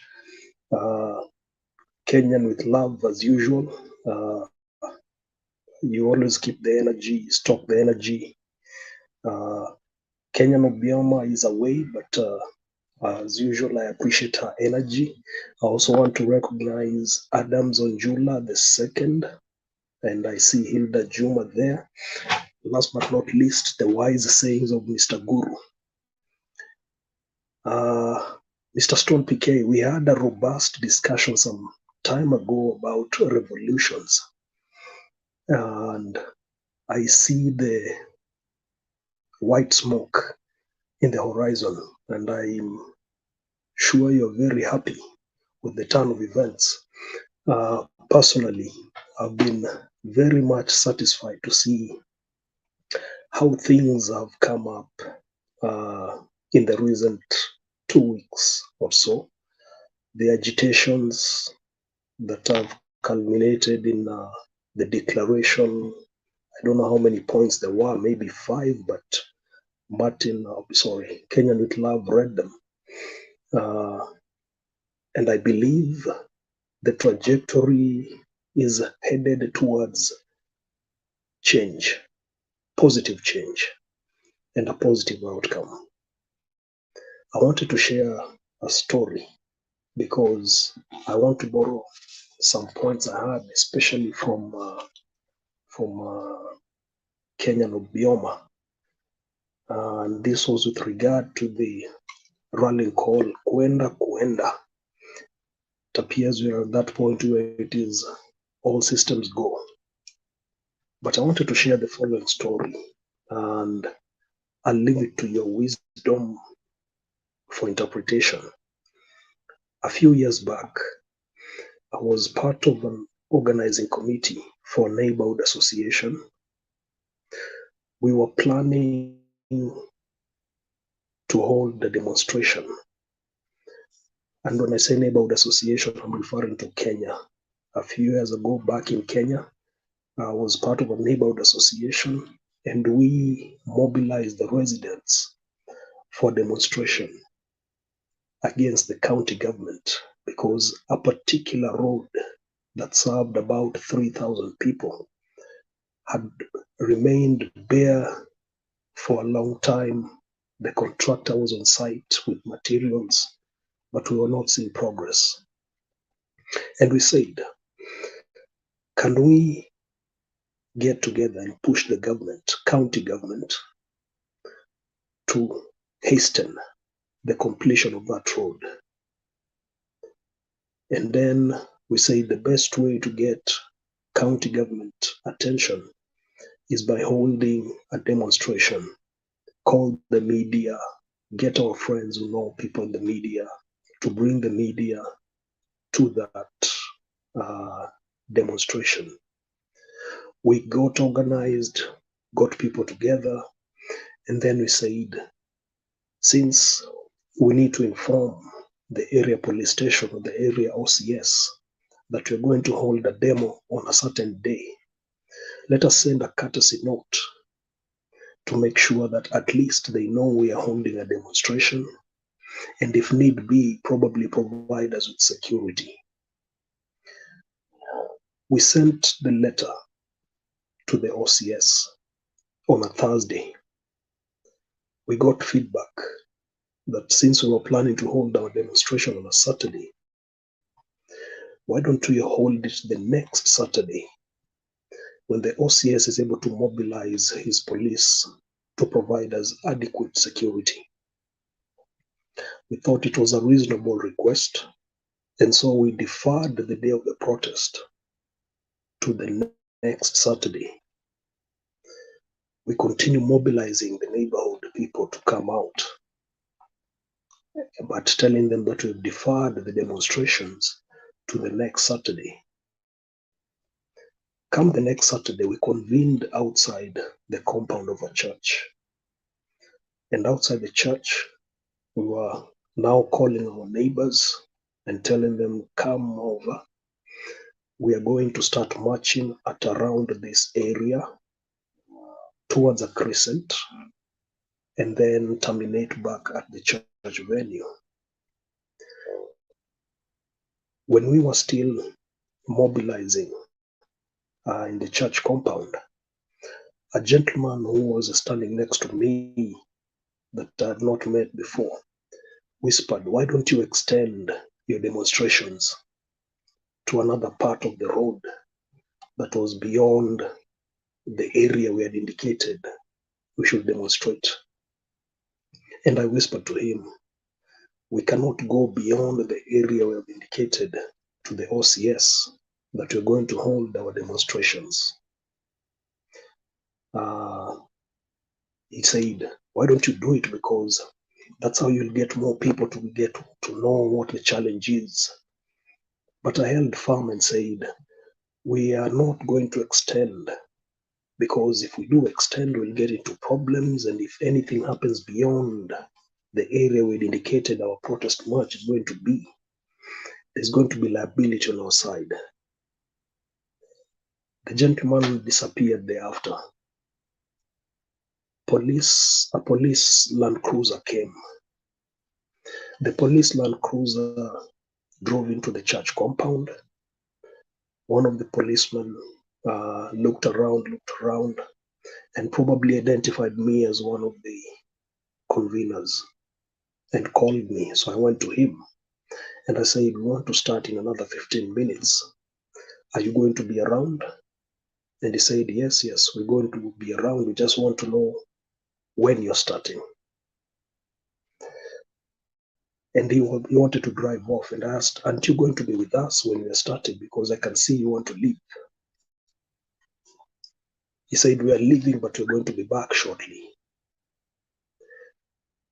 They left. 15 minutes, we started. We walked around the neighborhood, blowing our whistles, carrying our placards. We marched around the crescent we had indicated for about 20, 30, 40 minutes. After about an hour, we were now heading back to the church venue. As we were heading back to the church venue, just before we go to the church, a group approached us, a rioters mob, shouting the county governor's name. They took the banners or placards that the front row people were holding and tore them apart. Initially, we thought they were a group coming to join us, but we discovered no, they were actually coming to disrupt our demonstrations. For safety reasons, we quickly told people to go into the church compound. As our people went into the church compound, what we noticed is some of the people that were with us in the demonstrations were now joining the group that had come, the rioters mob that had come to tear the banners and demonstration placards that we were holding. And that's when we discovered that there were some people who were not with us, although they appeared to be with us through the march. And where am I going with this? My point is, as Kenyan Obioma said, kuenda, it is also imperative that people look to the left and the right and see the people that I'm working with. Can Stone PK vouch for me? Can Guru vouch for me? Can Kenya with Love vouch for me? So that we do not get to a situation where we are marching forward, but the people on our left and right are not actually marching with us, but feeding the energy of the opposite side that we are trying to counter. I see Kenya with Love raising their hand. I don't know if it's an intervention or I can continue with my story. All right, I'll proceed. Okay. Allow me to proceed when the permission is given for me to stop. I will stop.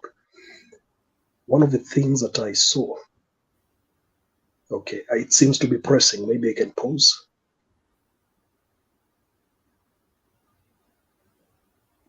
Okay, Jeremiah, you can pause. Yes, Kenyan with Love.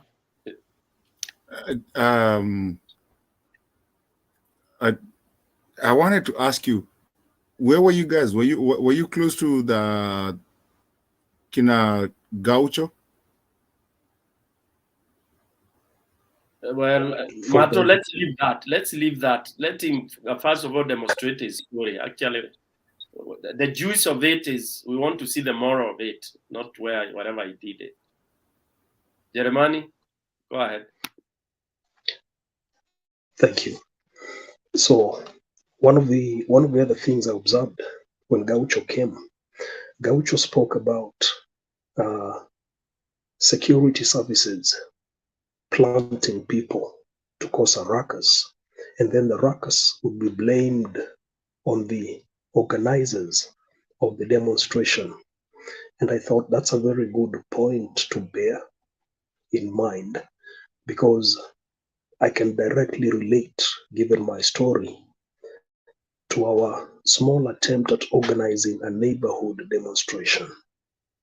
The other thing that I also noticed and wanted to inquire, I saw that Wajakoya was in the Azimio team at this point. And my question was, at some point he had differences with his running mate in the past, who showed open support for the UDA camp. Then again, the question should be asked is, was his campaign team infiltrated? I keep going with this theme of infiltration. I also saw a gentleman who was in the past identified as a youth leader of the Jubilee Party.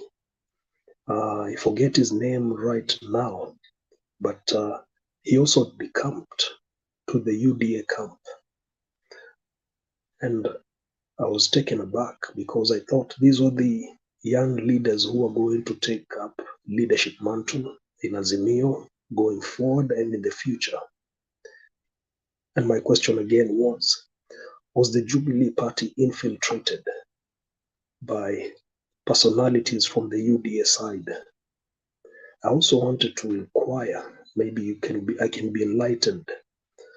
I saw a lot of questions arising about Kanini Kega's and Sabina Chege's presence at Statehouse.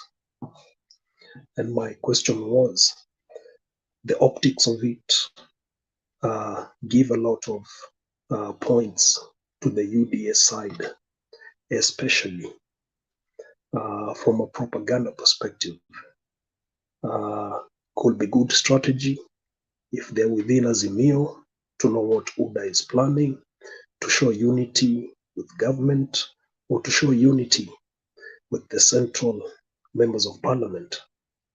But we're in a scenario where the optics at this point provide a lot of confusion. Was it a sound idea for them to show their presence? That's a question maybe I can be enlightened. I'm asking a question. I don't have any analysis of my own, but I'm just seeking enlightenment.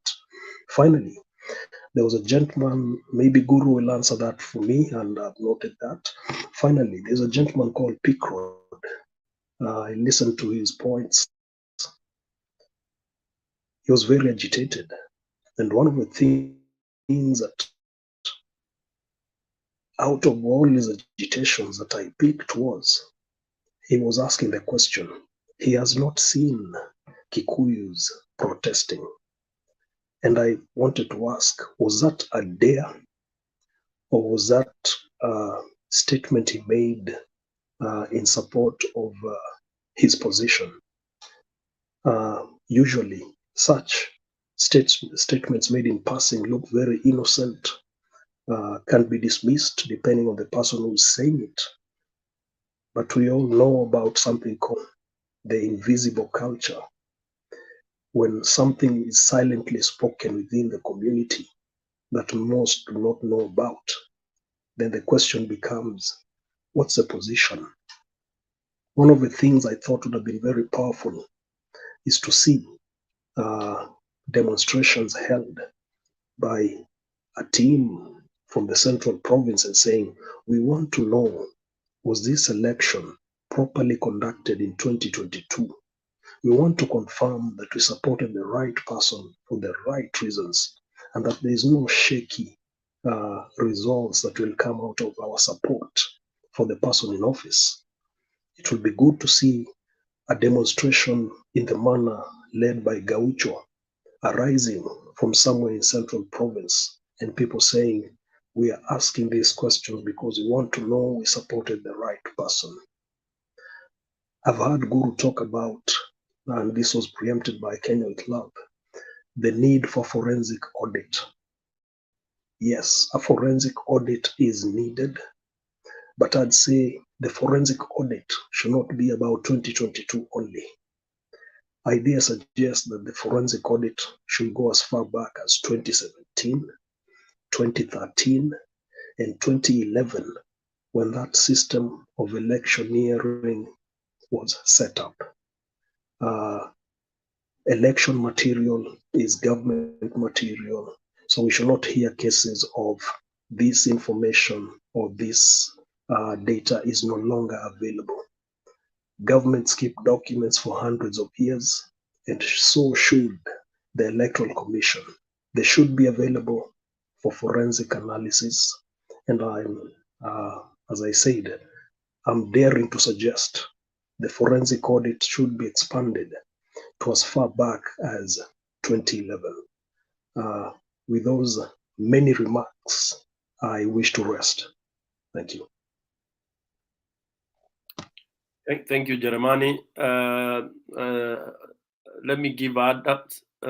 Is it a question, Kenyan? Because I think we may keep those who are waiting for too long. Is it a burning question, or because we would want a submission from Adams, and then we do that way. Unless, Kenyan, you have a question. Kenyan Obiama. Okay. Adams, please, it's your chance. And karibu sana bro. Umeamshwa na injini imeguruma sasa. I know that's why you have come. Karibu.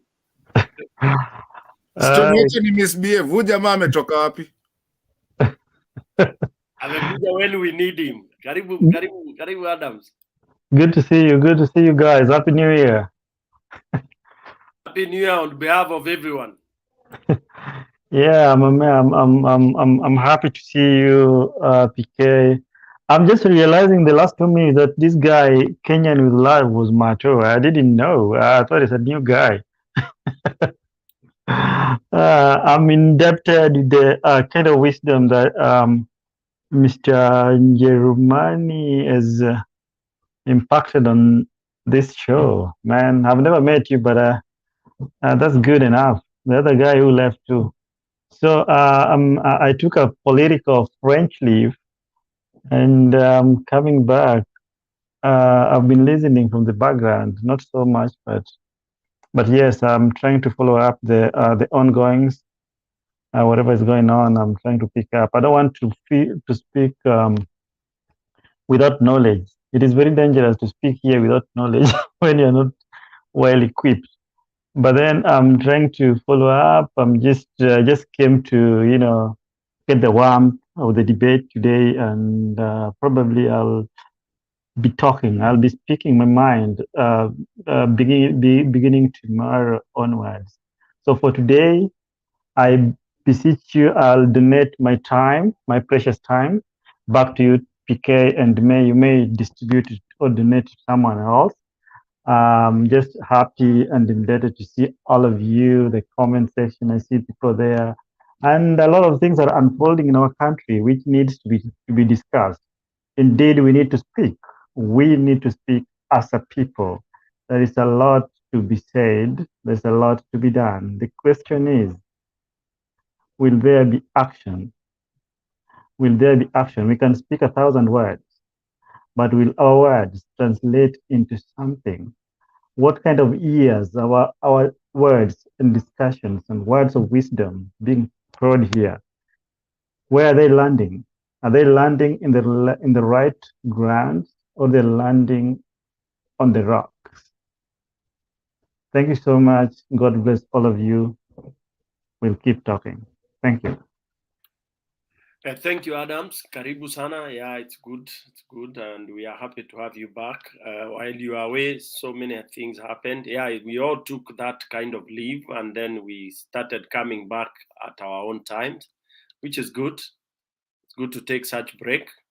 Let me remind those who want to come in on TV, you are supposed to come in, don't cover yourself. You have to really, we don't want people behind curtains. So until the moderator see you, that's when they will uplift you into the studio, because that's the policy. So please, when you're ready, just uncover yourself, come out of the curtain, and we will upgrade you into the studio. All right, then now I see Kenyan Obiama raised your hand. You can come in as we wait for the next person. Karibu, Kenyan Obiama.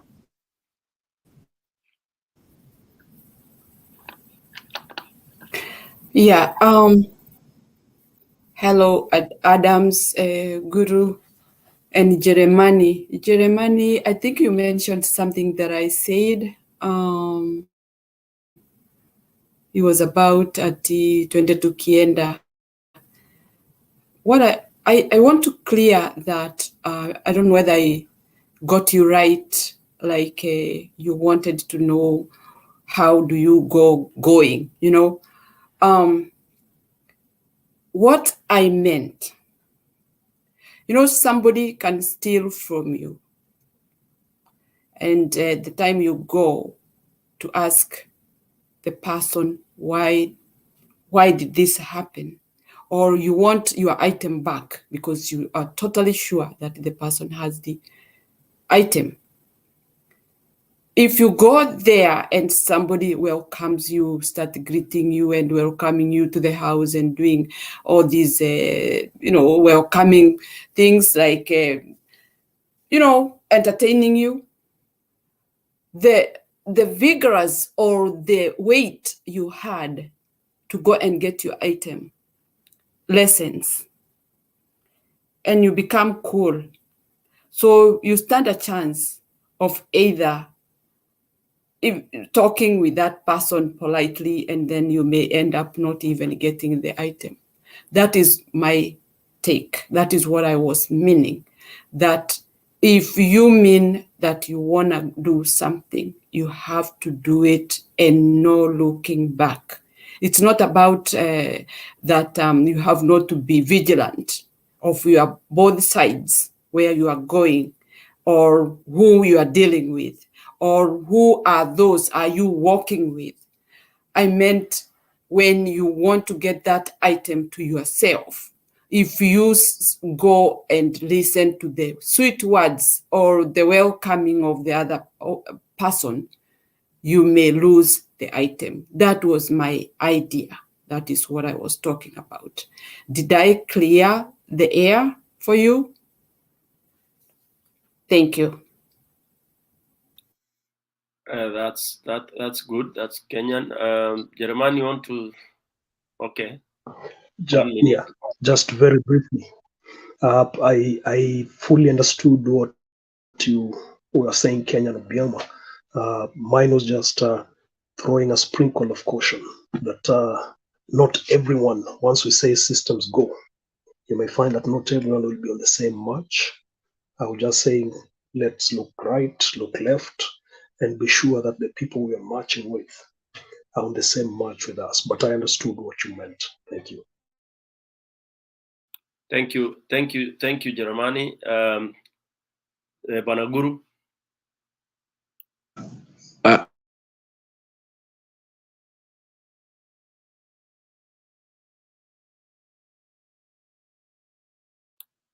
Banaguru, unmute. What Germany has said is very familiar to especially those who experienced the multi-party agitation in the streets in 1997. A culture had grown by then that a group of, let me call them ragtag youths, would fight on the side of the government alongside the police. It's something I witnessed myself physically.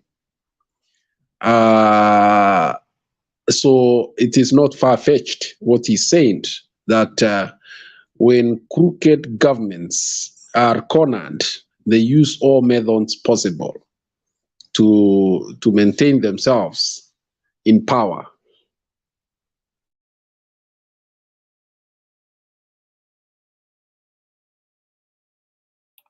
Thank you, Guru, for that.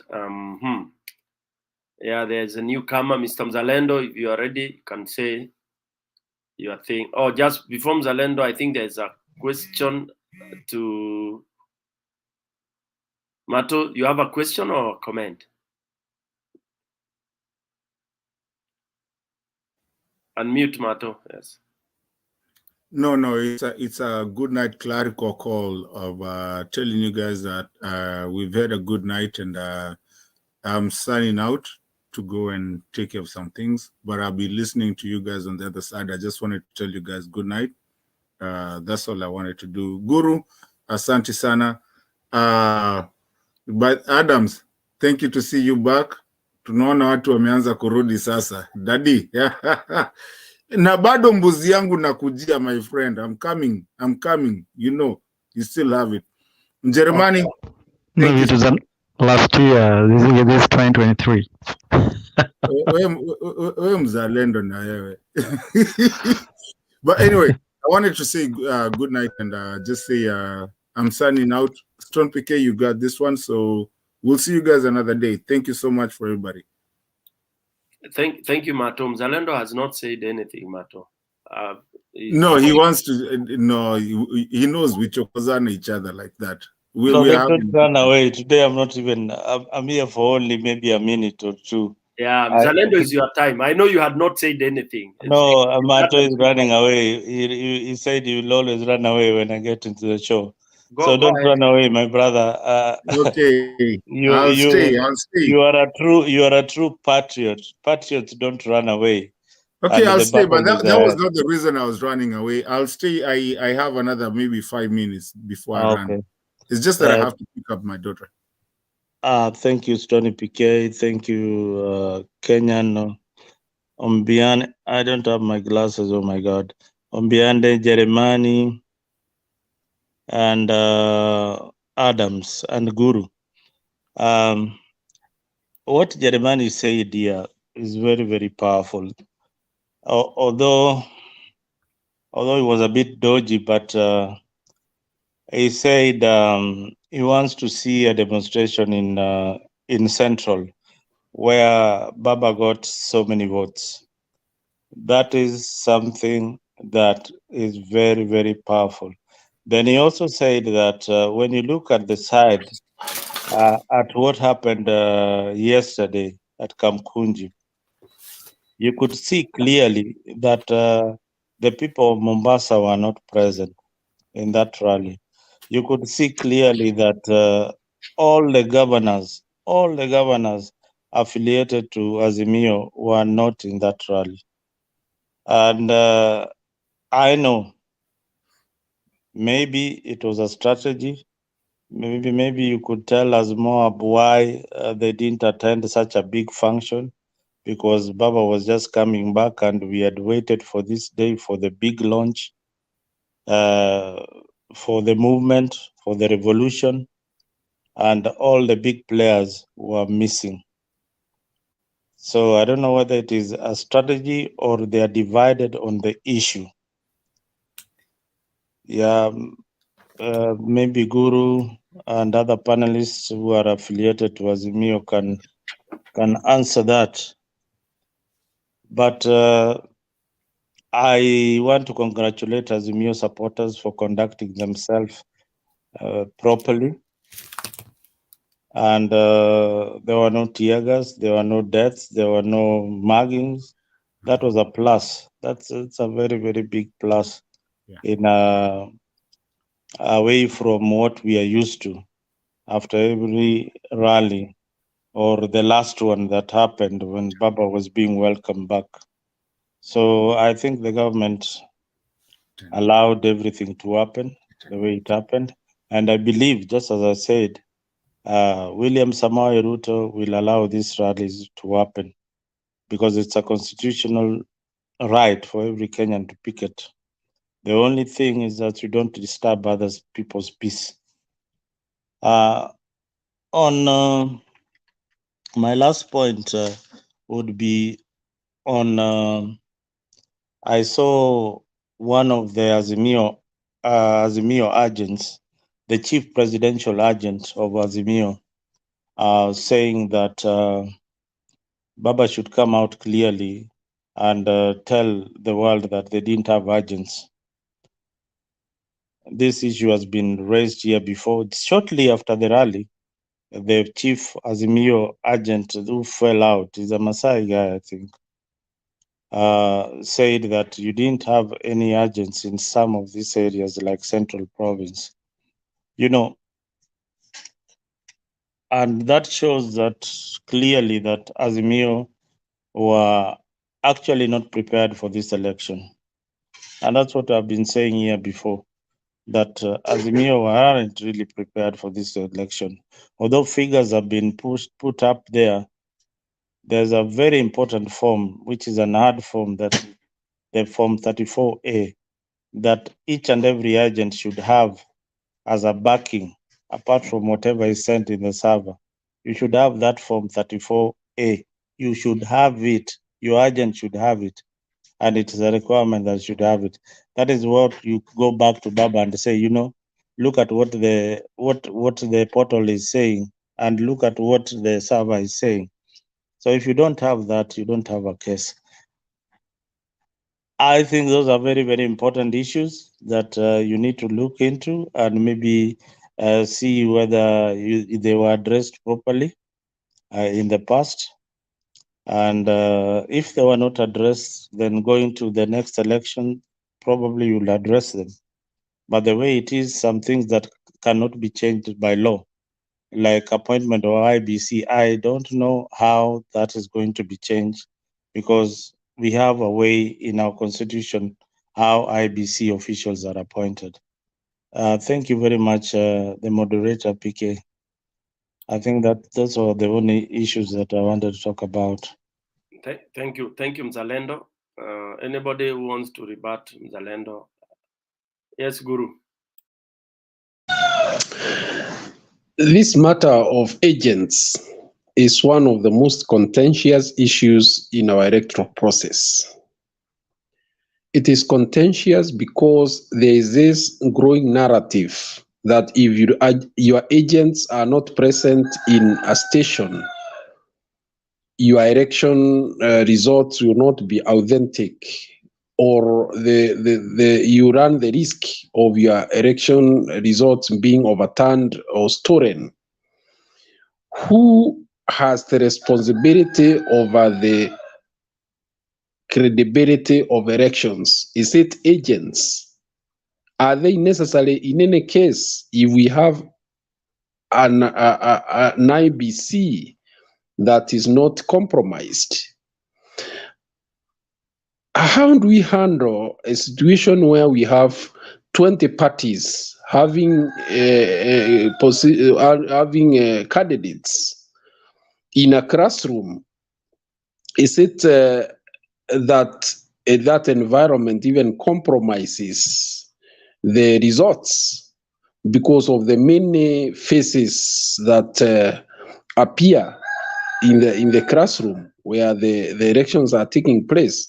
I think the next debate, as we go towards improving the electoral processes, is the role of agents, because it's unfortunate some of them are actually the perpetrators of electoral malpractices. They go there specifically with instructions to tinker with the process to favor their candidates, not to cross-check and see that their candidates get a fair deal. We also have a problem, and that problem is not just about the 2022 elections. It's been there, that a political party is popular in a certain area. In fact, if people hear that you are an agent of a political party that is such a rival, I'm taking a situation like in Central, where you go and say that you are an agent of ODM deep in, Marimanti and those other places, very deep in the rural areas. How that the agent is even puts his life or her life at risk because of the general political narrative. Okay, most of the people right now in Central, as the figures are coming out, they chose to keep quiet. They did not want to engage in vibrant, robust debates with their UDA hot hands, because they have a life to lead after the elections. And therefore, because they are going against the general wave